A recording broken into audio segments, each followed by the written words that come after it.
Muito bem, Aí, senhores. Então, com a palavra agora, desculpa, Bruno, senhor Bruno Coutinho. Valeu, vai lá.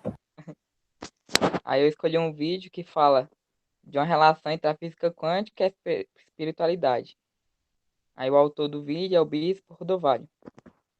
E no vídeo ele quer encontrar uma relação entre os dois, entre a física quântica e a relatividade. Aí a gente vai ver se realmente isso é válido, existe uma relação entre esses dois termos. No vídeo ele começa a falar sobre a história da ciência, começando lá da mecânica, aí depois no século passado ele fala que com o surgimento da física moderna, que ocorreu um abalo na mecânica, porque o estudo dos átomos não podia aplicar as leis da mecânica.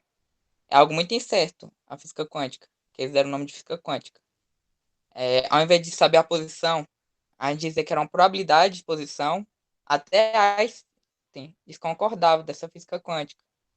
Porque até falou uma frase muito famosa dele, que Deus não joga dados. Porque para ele era impossível é, reger as leis da física quântica em questão de probabilidade, não era algo certo, igual a mecânica. Que as leis da mecânica eram muito estabelecidas na época. A gente sabendo, a gente conseguia determinar com muita precisão. Porém, na física quântica não, era questão de probabilidade. Hoje em dia a gente sabe que a física quântica funciona, pois até criamos aparelhos que só funcionam com base na física quântica. Aí ele chega até essa parte. Essa parte, eu até gostei do vídeo, que ele explica bem direitinho. Aí ele começa a tentar procurar uma relação entre a física quântica e o espiritualismo. Que ele fala que quem transforma a luz em matéria é o homem. Aí, primeiramente, a luz não é matéria. Mas vamos considerar que ele quis dizer que a luz é uma característica corpuscular. E quem transforma isso é o homem. Aí a gente vai ver se isso é verdade.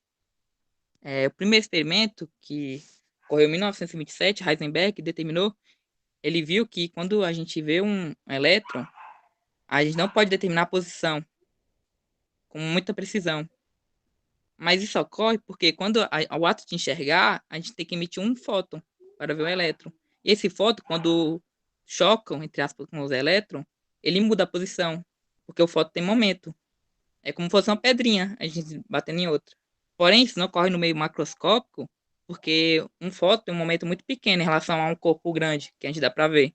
Então isso ocorre só no mundo microscópico, não no mundo macroscópico, como ele quis dizer. Aí aqui eu citei um artigo ó, que o título dele é Ondas, Partículas e Luz, por Rafael Guimarães Pontes e Carlos Eduardo de Aguiar. Aí nessa citação ele fala que a luz é uma dualidade, onda e partícula. Porém, o que faz uma luz ser uma onda, uma partícula, é determinado experimento. Alguns experimentos a luz comporta como onda e outros experimentos a luz comporta como partícula. Até se a gente colocar um laser no fio de cabelo, a gente vê que ela faz uma curvatura, que é uma onda, né? Porém, se a gente jogar uma luz em um espelho não, um vidro, a gente vê elas curvando. Isso é uma característica de partícula. Aí eu citei outro artigo aqui. Baixei pra mim, mineiro.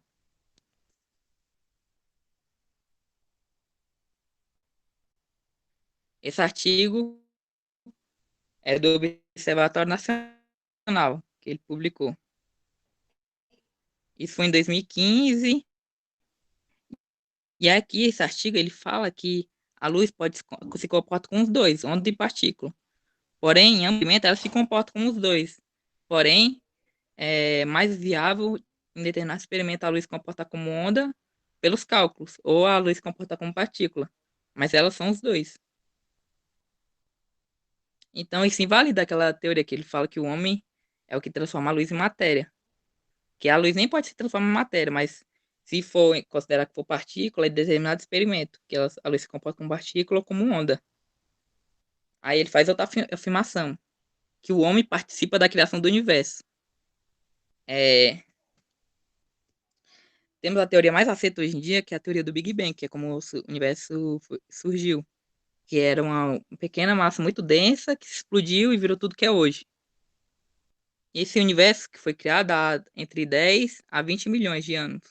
Bilhões de anos. Aí aqui eu citei um artigo Origem do Universo do Homem, por João Stein.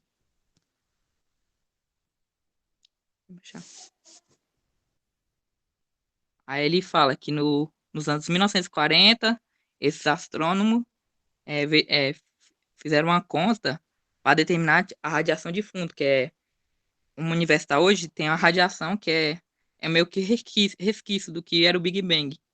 Eles calcularam a temperatura, que deu 5 graus Kelvin, que é uma temperatura muito baixa. Porque já expandiu, mas no início a temperatura do universo era muito quente. Aí, como se expandiu muito, abaixou. Aí, em 1965, uns engenheiros lá, que ele fala que é o Arno P.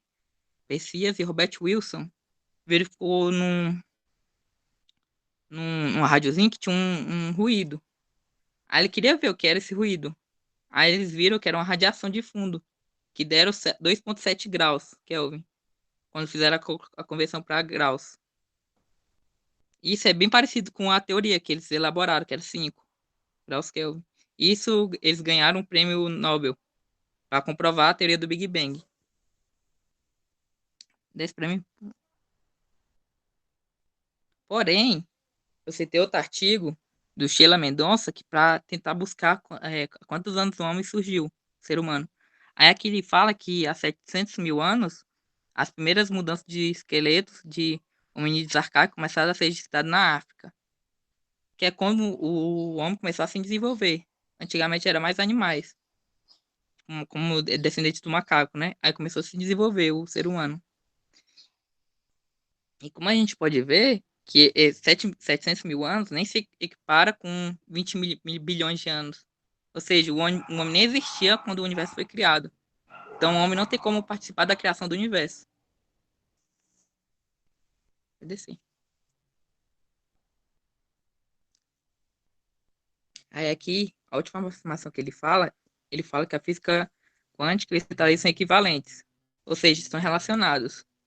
Porém, isso é mentira, que a física quântica é o estudo de partículas atômicas e subatômicas. É um estudo científico, através de métodos, cálculos, etc. E espiritualidade é questão de fé que cada pessoa tem em determinada região. Isso não é científico.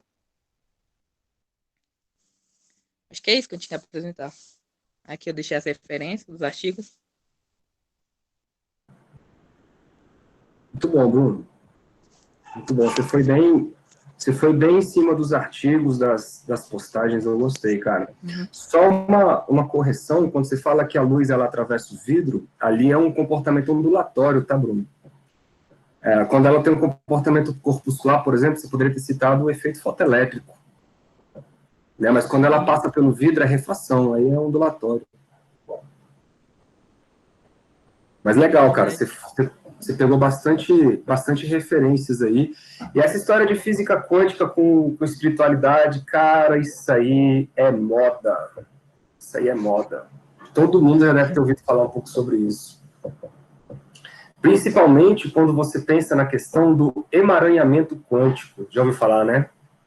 Uhum. Que as pessoas falam, pô, mas se as partículas estão emaranhadas, então o ato de eu pensar, o ato de eu existir, os átomos que estão em mim são os mesmos átomos do universo, então nós estamos conectados de alguma maneira, né, almas, e, cara, isso é muito doido, assim. Não que eles estejam errados, pode até ser que os caras estejam certos, mas a gente precisa de um método, né, para comprovar essas coisas, e por enquanto eles estão apenas na fé, né? O problema é que eles querem, né, se colocar, usar a ciência para poder justificar a fé. Isso é um problema muito sério.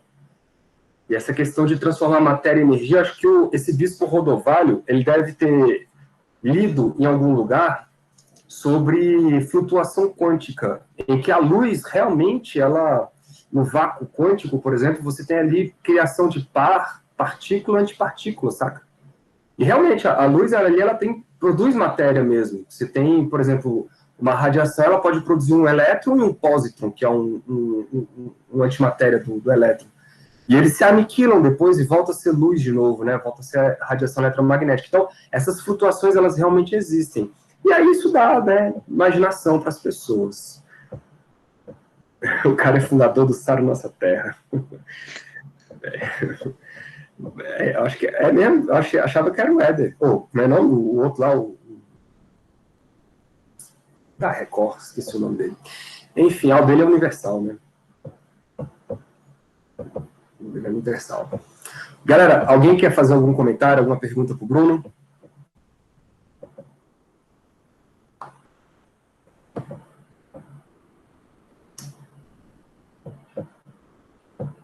Então, quem é físico? O Rodovalho?